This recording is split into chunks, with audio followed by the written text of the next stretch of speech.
أعوذ بالله من الشيطان الرجيم بسم الله الرحمن الرحيم الحمد لله رب العالمين بعد الخلاق الأجمعين والصلاة والسلام على سيد الأنبياء والمرسلين وخاتم النبيين حبيبنا وحبيب إليه العالمين أبي القاسم المصطفى محمد اللهم صل على محمد وآل محمد وعلى طيبين الطاهرين المعصومين ولا سيما بقية الله في الأرضين ولعن الدائم على أعدائهم أجمعين إلى يوم الدين.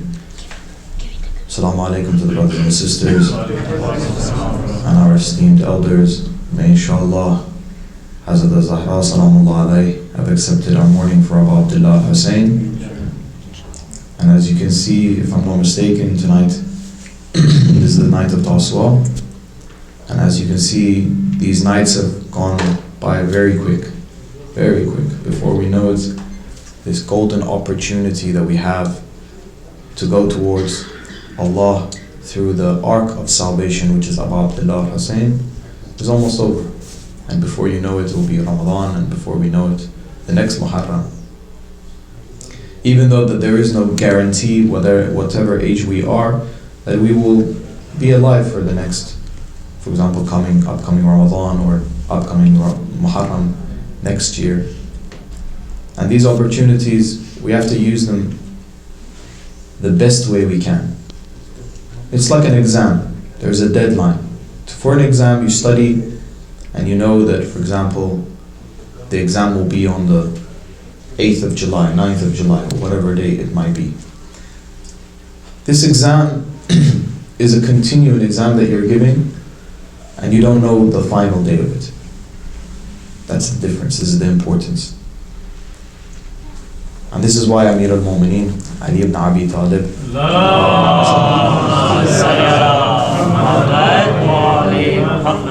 says that you must live in a way that you know for a fact that tomorrow you might not be here.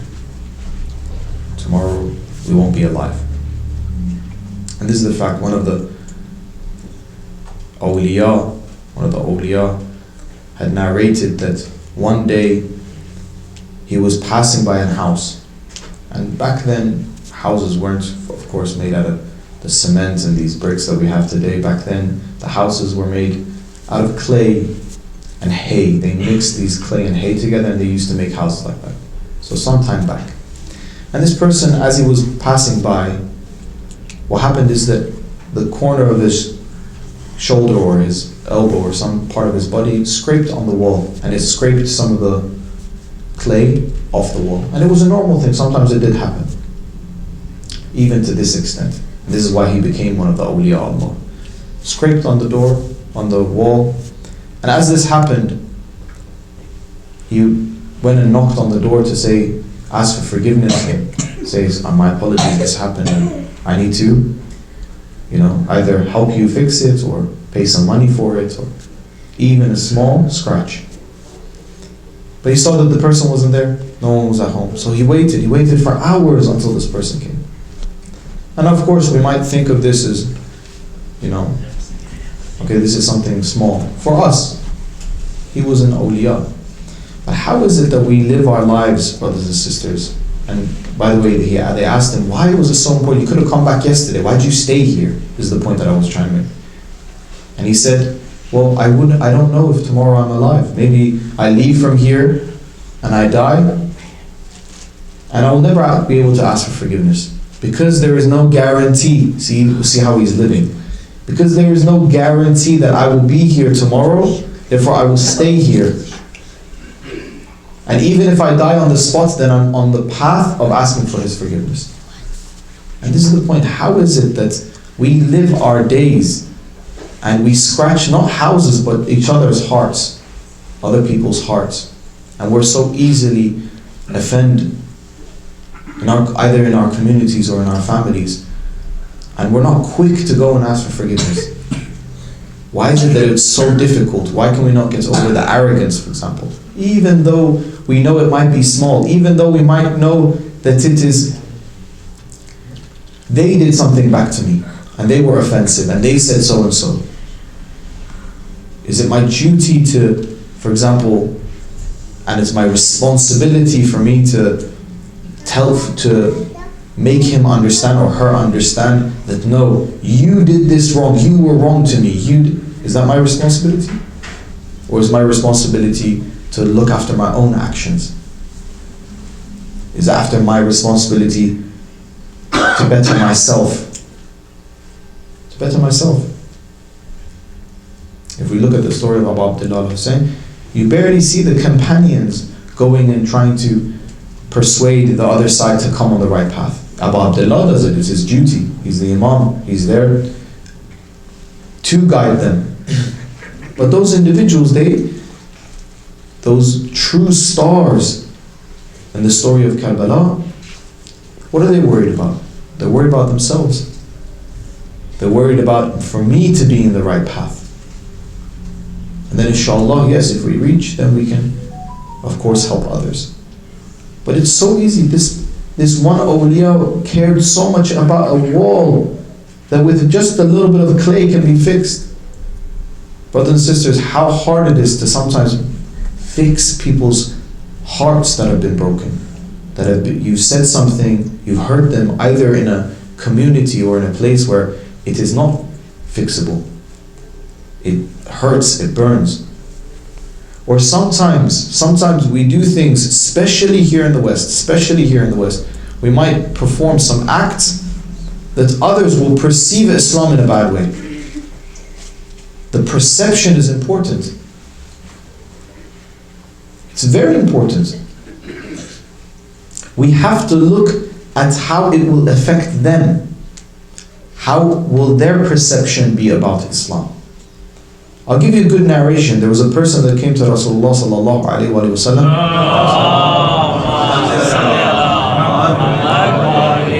And this person came from a tribe of Arabs very far away. And he asked a question from the beloved Prophet.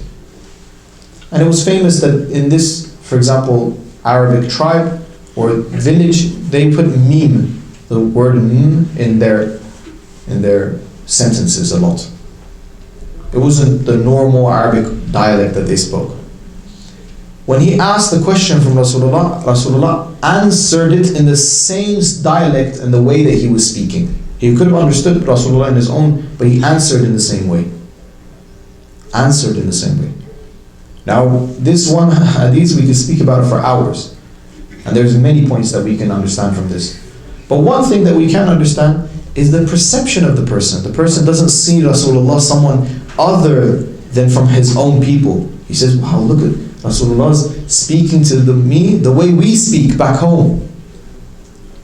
This perception is important. This has an effect on that individual. He doesn't see Rasulullah someone else. He sees that from himself. From himself.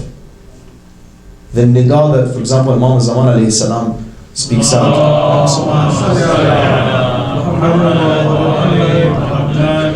And calls to everyone, Ala ya ahl al-alam. Do you think everyone hears in Arabic? And the narration says everyone will hear it in their own word, in their own dialect, in their own language, in their own... Why? They need to understand it. They need to understand it. And this perception that we might see in some communities, an individual come and say a few bad things to me or about the community. What kind of perception do I need to build so that this person loves Islam? Not that I also dabble in this enemy, make him my enemy as well.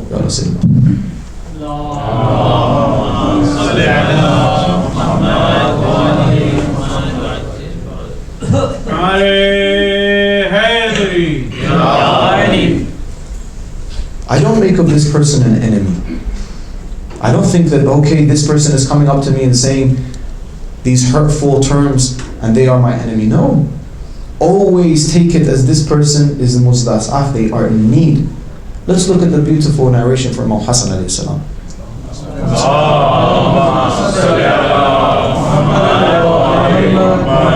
And I'm saying this even for the youngers, especially you youngers that are in the schools. This is very important. This is how we should treat our friends or in the school environment. Imam Hassan alayhi salam, an individual comes to him and starts saying very bad words, hurtful things about him, about Amir al-Mu'mineen. And Imam Hassan says, if you need food, then come, let me get you food. If you need clothes, then let me get you some clothes. If you need, what kind of help? Do you need a place to stay? Let me give you a place to stay. And this person is shocked. He says, these are the words that I said to you. We need to understand, brothers and sisters, when is it that I need to capture this person's heart with kind and careful words. Of course, in that same moment, there's sometimes that no, we need to stand up against injustice. That's a different issue, of course, and injustice. But if someone is being hurtful to me personally or saying some words that make no sense, this person doesn't know about Islam, has heard about Islam only from media. Why would I feed this into it more? Why would I also make him my enemy and say, bad words to him and try to take him to authorities? And of course, if it's threatening your life or the community's life, that's a different issue. But if with a few kind words, with a few kind gestures of food or sweets or something, I'm able to capture this person's heart, why not? Is this not part of our Islam? Is it not that one part of zakat goes to giving to non-Muslims? Why? To be able to capture their hearts. Just look at it in our own fiqh books. We are allowed and we should use a part of zakat for what? For doing good deeds to non-Muslims so that they understand that Islam is a religion of peace. It is taslim. Islam is the religion of Allah, and Allah is nothing but merciful. How many times have we said merciful? Rahman, Rahim. Why don't we make these qualities boldened? Why are these qualities not shown in us? Yes, a person says very bad. They might say even hurtful things about Muslims and bad comments. How am I supposed to act with it? And the way I should act with it. Yes, maybe someone, and we have to be smart about it, brothers and sisters. Yes, sometimes we might go to a country that is in the Middle East or in Asia, and there's a one way of acting with them. In here, there's a different way. In Europe, there's a different way. We have to be smart about it. We have to be smart about it. We have to address this community the same way that they would understand. The same issues, for example, in this community, or the things that this community like, another community won't have the same problems, or won't have the same good qualities. They're different. People are different. Communities are different. We shouldn't treat every person the same, of course. But this is important. Each one of us are a representative of Islam. Yes, of course, we are bad representatives. I'll give you that. All of us are. Yes. If someone truly wants to look at Islam, they need to look at Rasulullah and the Ahlul Bayt. Of course. Of course. However, that's not the case. Even we judge other religions and other faiths by the people that are following it. True, we do. It's nature. So how do you want the lovers of the Ahlul Bayt to be known? How do we want them to be the Shias of Amir al-Mu'mineen? How do we want this name to be around them? Do we want anyone that hears it, they say, oh, these are very smart individuals that are very careful about what they say, and they're very, merciful, and they're very charming, and they're very happy people, and they're very kind, and they're very so on and so forth? Do we want bad things to be said? The image is important.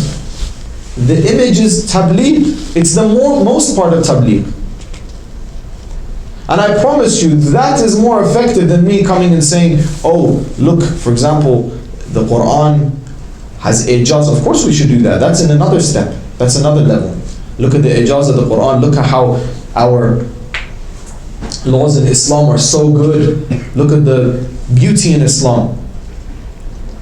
But a person that you want for them to bring them towards Islam needs that image, that akhlaq to be shown first. That akhlaq.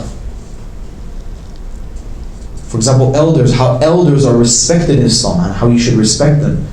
how children are important in Islam, how the relationship between parents and their children are very important, how much does Islam emphasis on the point of respecting your parents, your mother, your father. This is important. When someone sees these attributes of Islam, what happens? They say, what a nice religion, what a beautiful religion. These are important. This is servitude. This is being a true abd of Allah.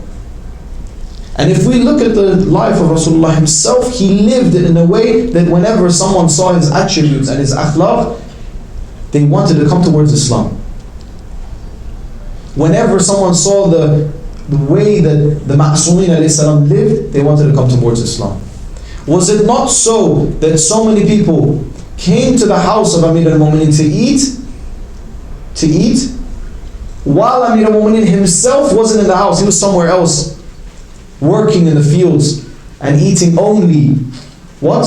Dried bread with water. Dried bread with water. There's a famous narration that a person comes and while he's in the desert or in the fields, he sees a person, he doesn't know this is Amir al-Mu'minin. He goes to him and he says, would you share your food with me? And he says, Amir al-Mu'minin says, it's very, you won't be able to eat this. If you do want it, go into the city, Medina. There's a house there. Call upon Hassan ibn Ali. He's in the house, he will give you nice food. He said, no, I want to share what you have. He persists. So Amir al-Mu'minin says, come eat. When he opens the cloth, he sees the hard bread. He said, how do you have this? This is really hard. He said, you have to dip it in water. Amir al-Mu'minin, soften it with water, then have it. Of course, that's a high level. That's Amir al-Mu'minin. That's not for us. But this is how Amir al-Mu'minin ate. He said, I can't. This is too difficult. And he says, well, go to Medina, go into the house, and there is a person I told you, go and have food there. So he thanks Amir al-Mu'minin, he goes into the city, he goes into the house, and while he's eating, after he finishes, he puts a few of these foods in a cloth, ties them, and he wants to take them back. Imam Hassan says, what are you doing? Do you want like for me to pack it? Do you want to take it home? He said, no. There is a person that told me about this address, and he's having dried bread, really hard. I couldn't have it. I want to take a food from him back. And Imam Hassan laughs. He says, he's the one that owns this food. He's the Sahib al-Sufay. He's the person that owns this house. And the person's taken aback at it. See how he treats others. It's famous that truly people were orphaned when Amir al-Mu'minin was shaheed, was martyred. Before that, the orphans in Kufa didn't feel that they were orphaned. Why? Because Amir al-Mu'minin would work for them. He would dig wells. That was something, a treasure, and of course in these countries that water was scarce. Would dig wells and give it to the orphans. Every night, food, dates. They didn't feel like orphans when Amir al-Mu'minin was there. They didn't feel it. Neither did the orphans of Abu Abdullah al-Hussein, until Abu Abdullah was taken away from them. After these individuals were taken, they felt it. If we want to resemble something in ourselves, if we want to resemble them, the best thing to take is this akhlaq. These attributes of the Ma'sumin alayhi salam. Now, as I mentioned yesterday, to continue from the points of yesterday, because the time didn't allow us to read the hadith in its entirety, but I mentioned to the brothers and sisters that we shouldn't eat until, I'm not saying to the level that I mentioned about Amir al-Mu'minin, but to the level that we are so full. It's against hikmat. Hikmat says for us to not eat that much, to not overeat, to not go towards food unless we are hungry. And this is one of the barakat, one of the blessings of Shah Ramadan. When Shah Ramadan comes, afterwards our appetite is a bit less. This is one of the barakat. Of course, if we treat Shah Ramadan correctly.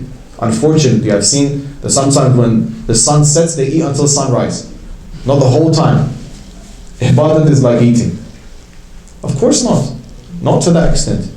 The whole point of Shah Ramadan is for us to bring this appetite down, this this connection that we have towards the materialistic realm, which is a lot, for it to reduce a little bit, for us to become more spiritual. And this connection is also with what? With Arba'in and Muharram, in these 2 months. Why? Because we understand how treacherous this dunya can be. How this dunya can fool so many, that only by the weight of a ray and some promises and some gold, people forget Habibullah, the true Habibullah, which is Abu Abdullah Hussein. How people forget? This dunya is treacherous. It's very treacherous. Very treacherous. It's not worth what we think it is. Night and day, brothers and sisters, we live in, especially living in these Western continent. I can't even say Western continent because it's taken over even in the East, West, East, North, South. It doesn't make a difference now. This constant of, having a wage, working, then taking a holiday, nice holidays. And I'm not saying we shouldn't have these. We should. All of it's good. All of it's good. We should. It's mustahab for you to have extra work so you earn more for your family. The point that here even Imam Sadiq alayhi salam makes about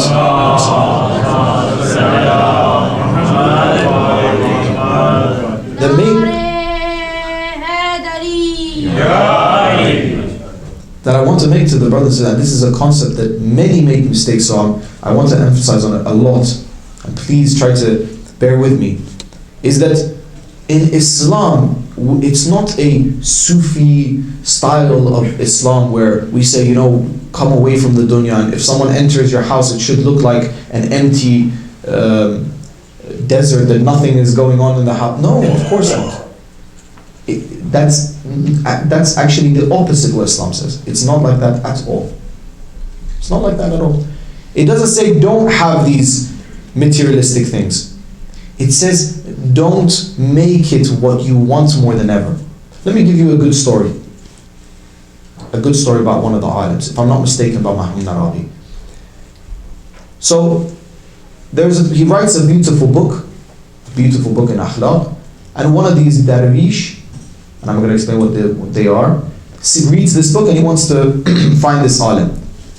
Now this darwish, there are these they want to be spiritual people, and what they say, you should own nothing in the world. All you should own is one bag. So he has one bag, and everything that he owns in the world is in this one bag.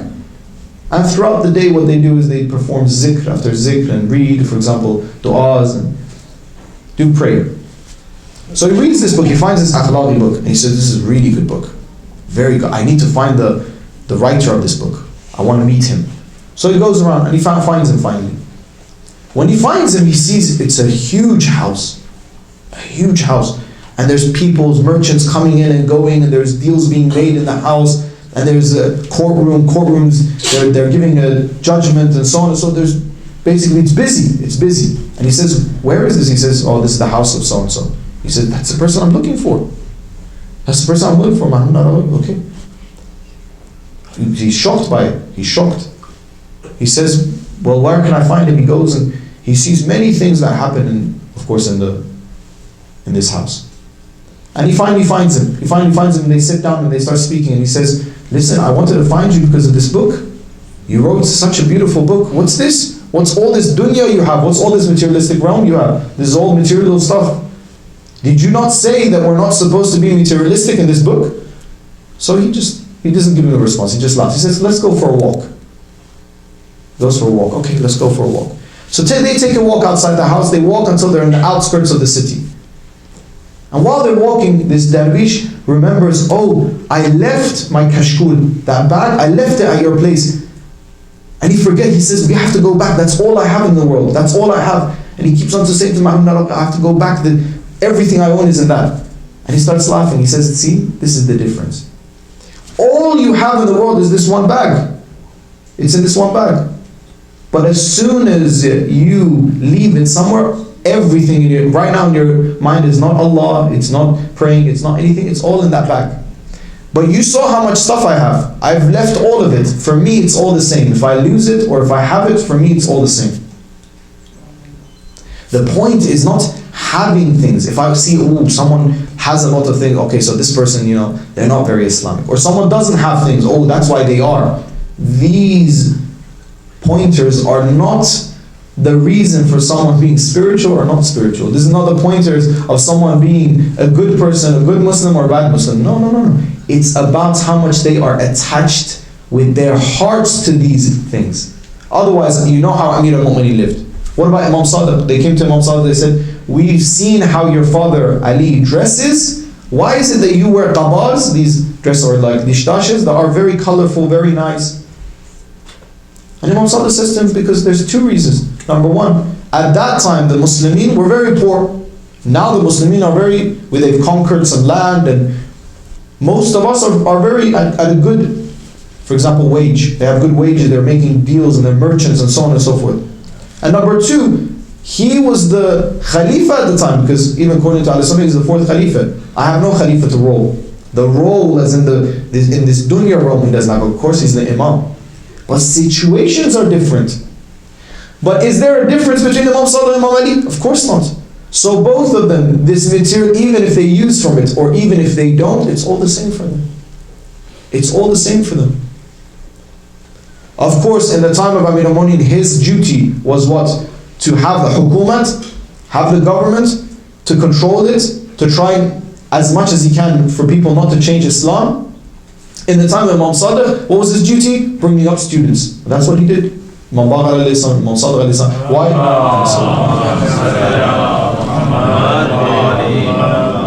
Why is it that most of our hadith are from these two individuals? Because they are the ones that made the hawza, they're the ones that brought the hadith. And we have most of our fiqh that we need, we have it from them. Even Ahl Sunnah have the fiqh from them, because all four of them were students of Imam Sadiq alayhi salam, and Imam Baqir, or Imam Sadiq more. So, their duty was that. It's not having this love for it. We have the materialistic world, we have dunya, and dunya is important, but what do I use it for? For the purpose of pleasure only because of itself, or I use it for my akhirah? There's two ideologies. Which ideology do you take? Is your ideology a materialistic ideology?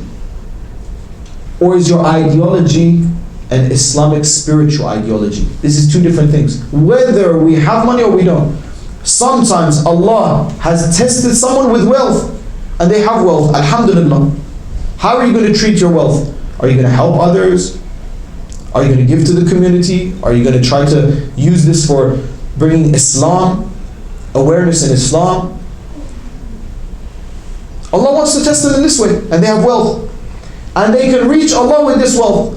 Another person doesn't have wealth, is very poor, and Allah wants to test them in this way, and they're both being tested. A person comes to Imam Hassan alayhi salam,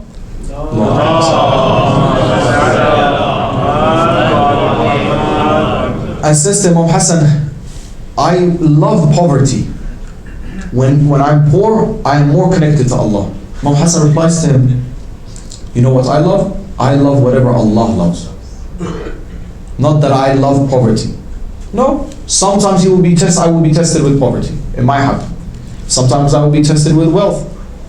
Both for me are good. I'm after duty, not the outcome. This is how we're supposed to treat with dunya. So there's nothing wrong. Yes, we use from it. For example, someone brings us some nice kebab.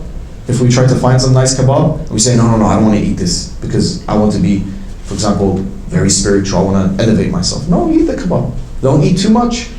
Don't overeat, but eat it. Alhamdulillah, and do shukr to Allah, that Allah, thank you that you have gave me such nice food. Alhamdulillah. Is it not in the war times that they would have abgush, meat with water in the time of Rasulullah himself? Yes, they did. That happened. So let's not act in a way that, I have to torture myself, then I will be spiritual. No, I don't go looking for it. You know what is torture? You know when I will be tested more than this? Because some people might be like, okay, I'm not going to eat any nice food for many years. You know, when I will be tested, when you show how spiritual are truly, when you have to give away the things that you love, the things that you're attached to. And sometimes it might be myself, my arrogance. So in this hadith that I read to you from Unwan al-Basri, that he's speaking to Imam Salar alayhi salam, I mentioned to the brothers that he says that if someone says, if you say one word to me, I will tell 10 words back to you. Imam Salar says, tell him that even if you say 10 words to me, I will not say one word back. See this ideology? Now it's easy to say, but in that moment, it's very difficult. This is spirituality. Brothers and sisters, this is spirituality. Can you put a foot on yourself or not? Your arrogance or not? Many of you see in, for example, schools, and this is more to the youth, in schools, when they have bullying going on. What's your ideology with bullying? Of course we should not allow that to happen, but if someone does bully, what's my ideology with this? I look at this person that, yes, this child might have a lot of problems in their house, so they're trying to take it out on me.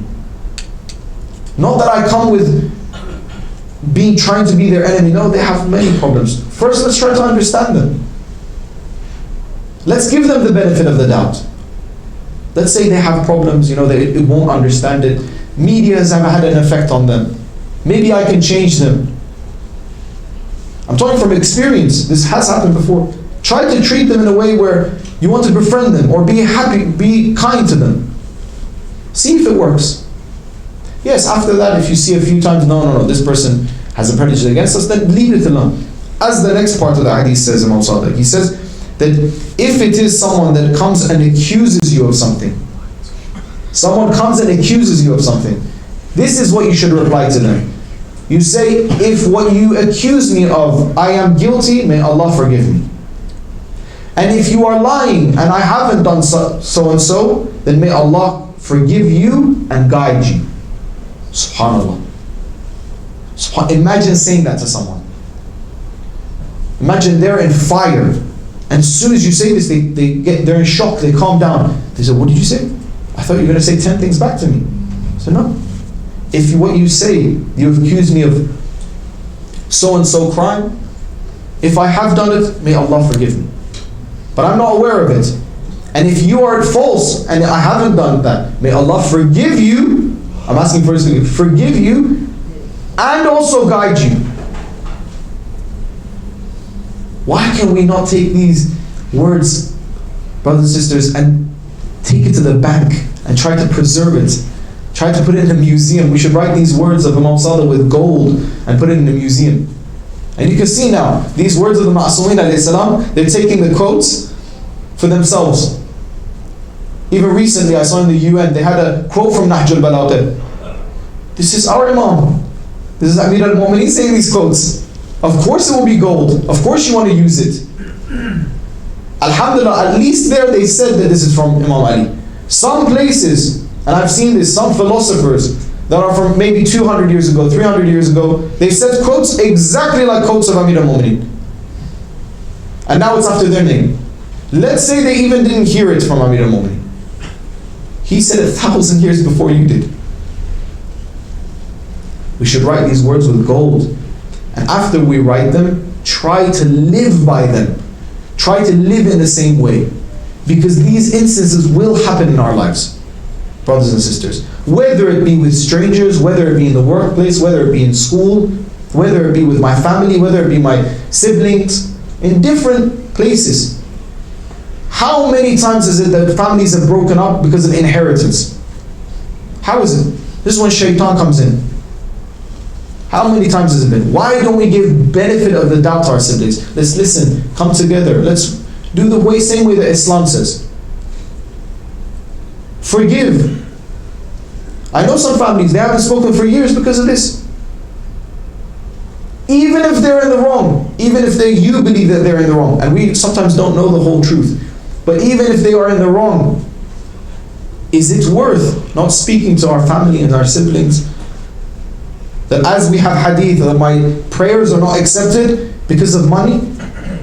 And another person would say, no, it's not because of money, it's because of principle. It's about the principle. They think that in their family it's like a court, and you want to judge this person. No, it's not like that. In a family, the place is even more merciful, even more with rahmat. It's more forgiving. It's more giving the benefit of the doubt. Even if you see with your own eyes happen, still give the benefit of doubt with your mu'min brother. And this is even in our communities, brothers and sisters. We have hadith for this, that even if you say that my eye saw it wrong. Someone do something bad, for example. Don't be quick to judge.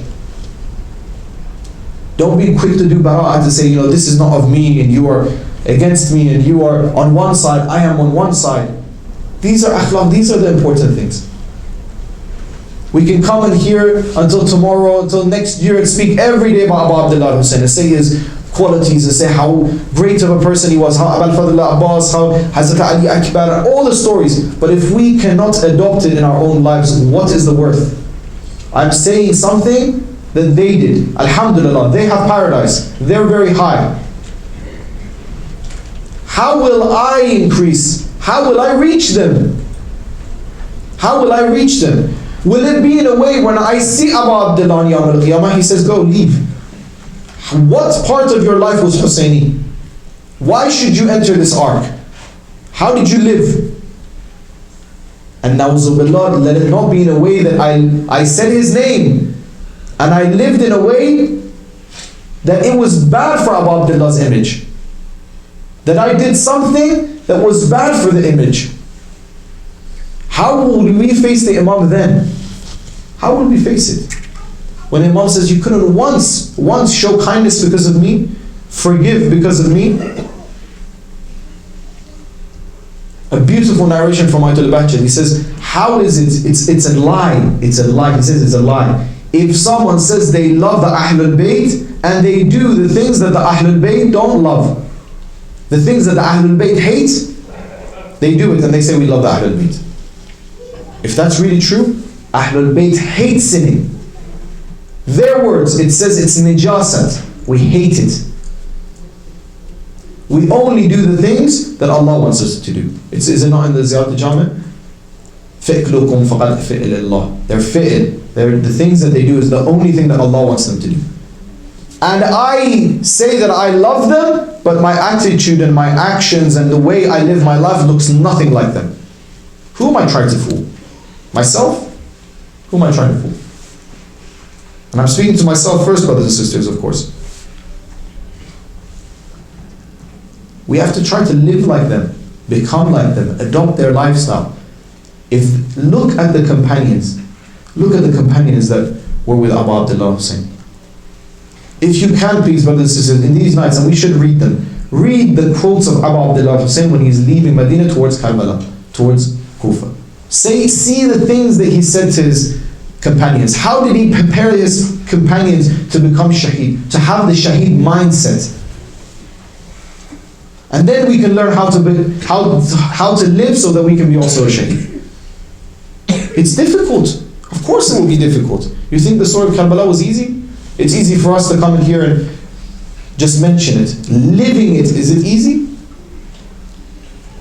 Which one of the awliya had an easy life? Bismillah, tell me. Which one of them?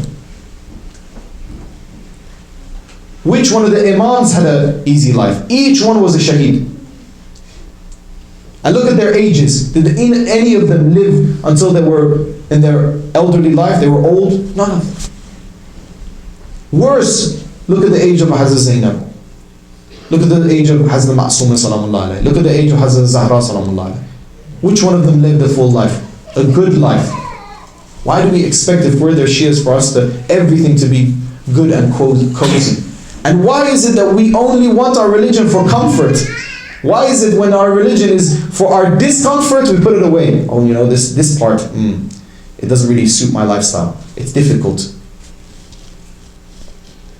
Because it was difficult. For the companions, it was difficult. Was it not?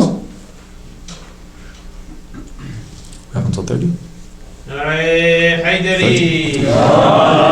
Bawaz buland salawat.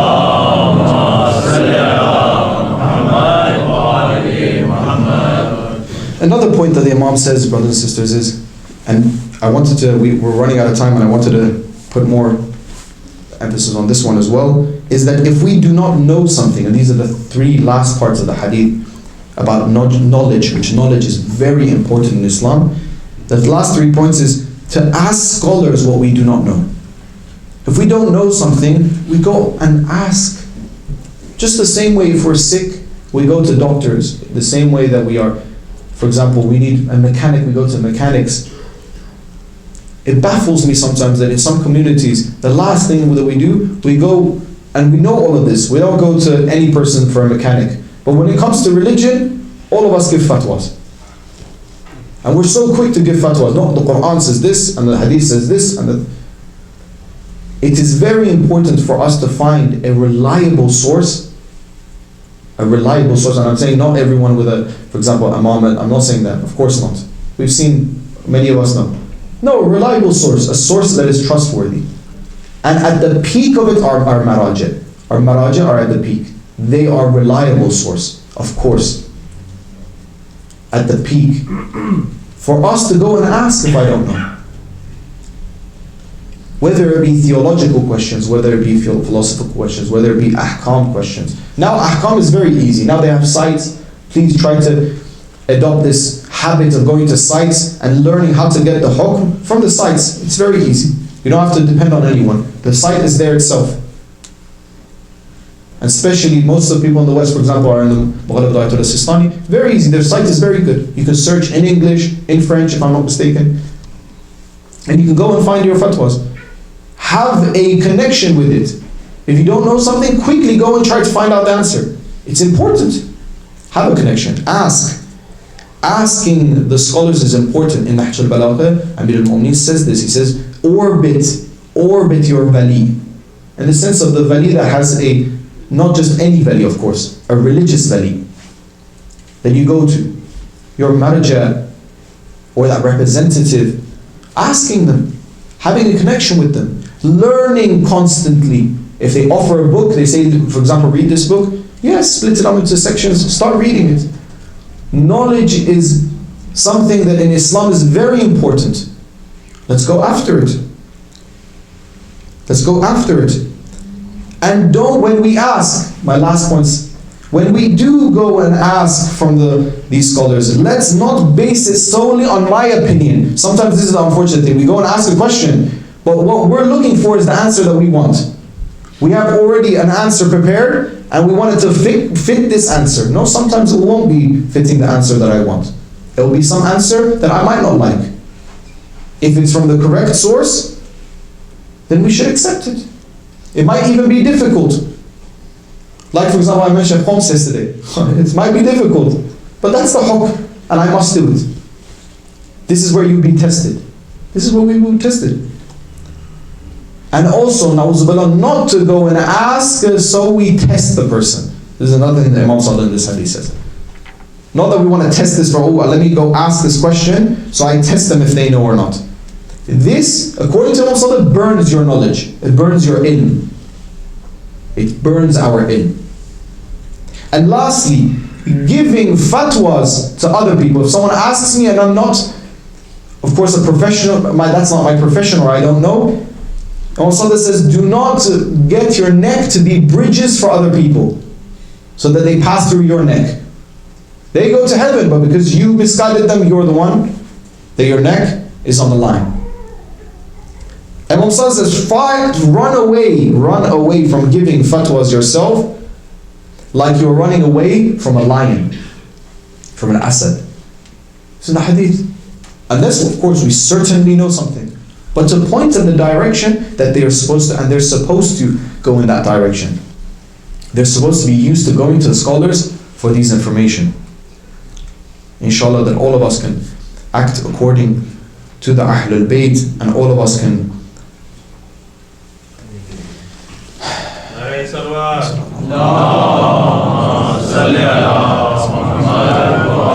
follow the words of the Ahlul.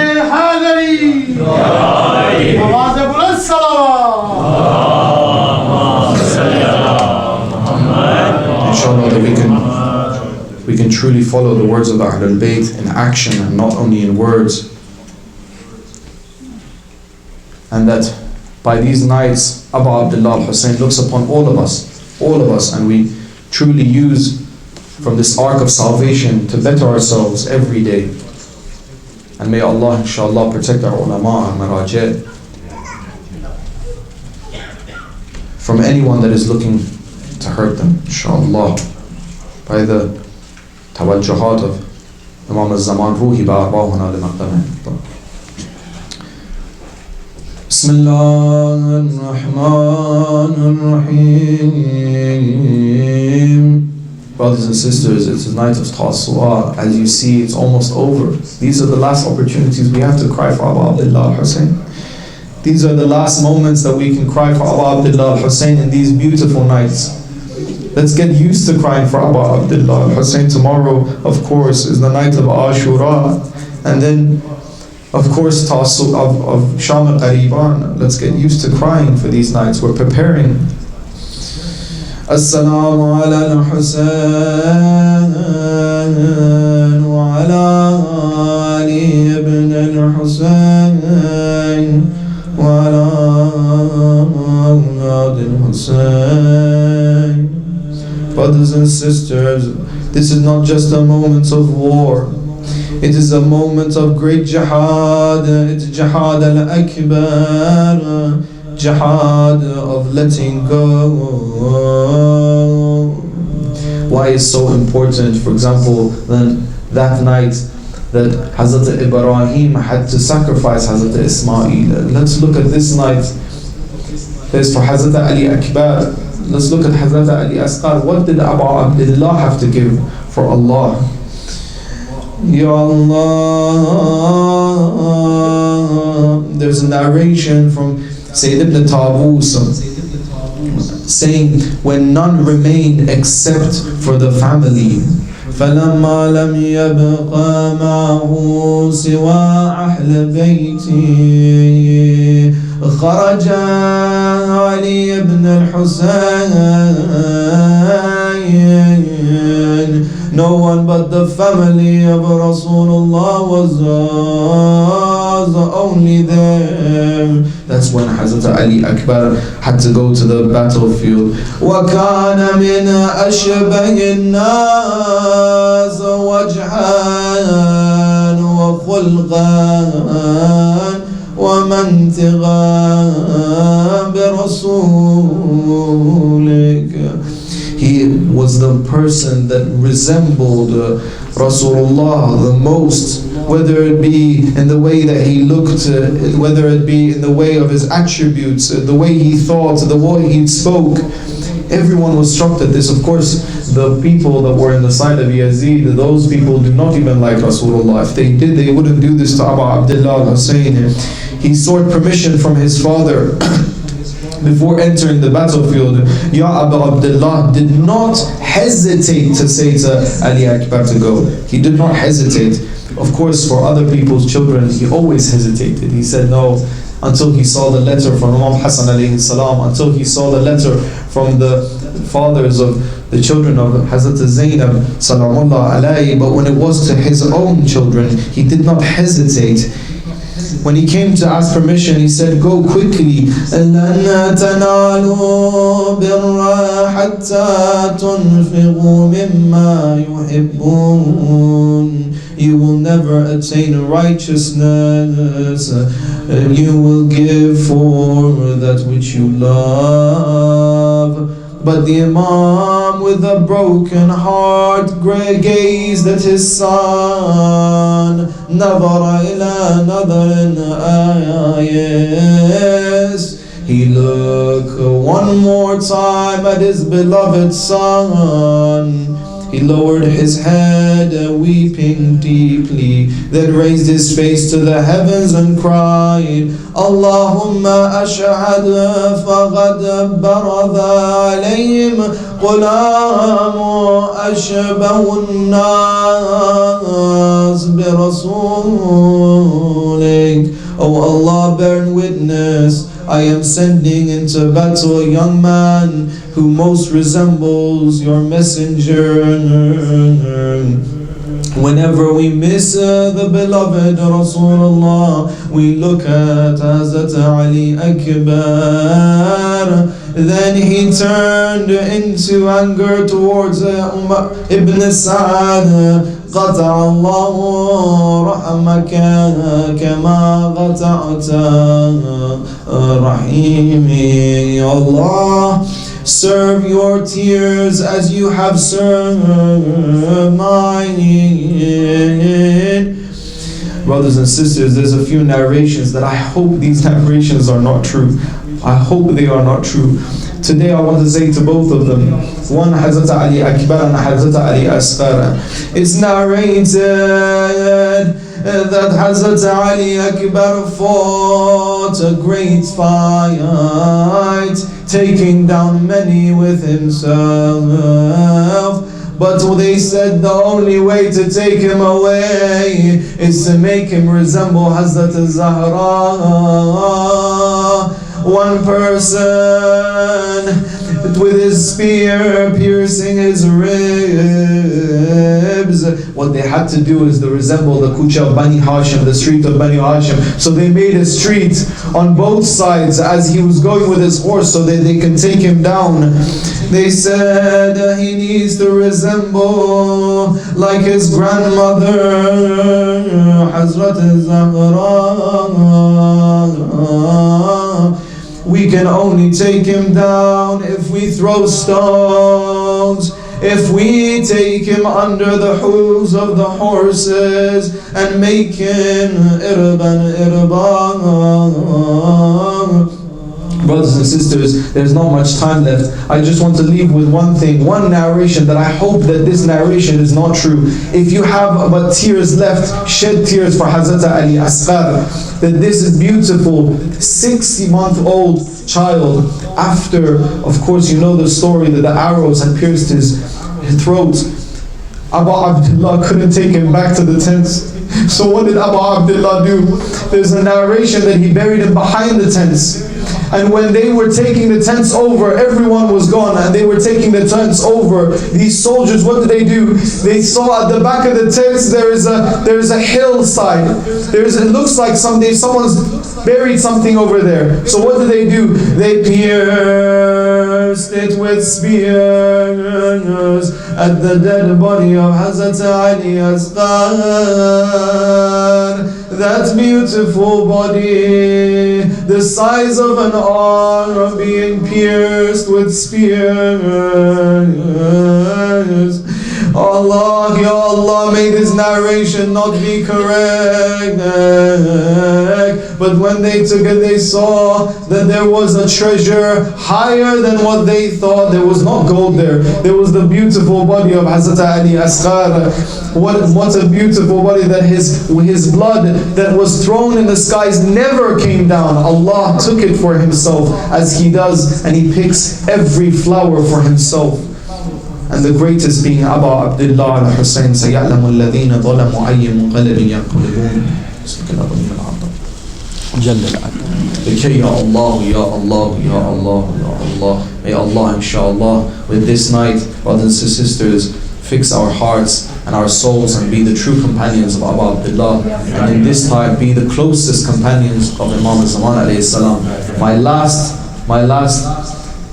ask from the brothers and sisters, wish from the brothers and sisters, is that many have called and said that we have sick people. Of course in Gaza there's people there in critical condition, mu'mineen around the world. Please, all together, 3 times, please let's recite Amma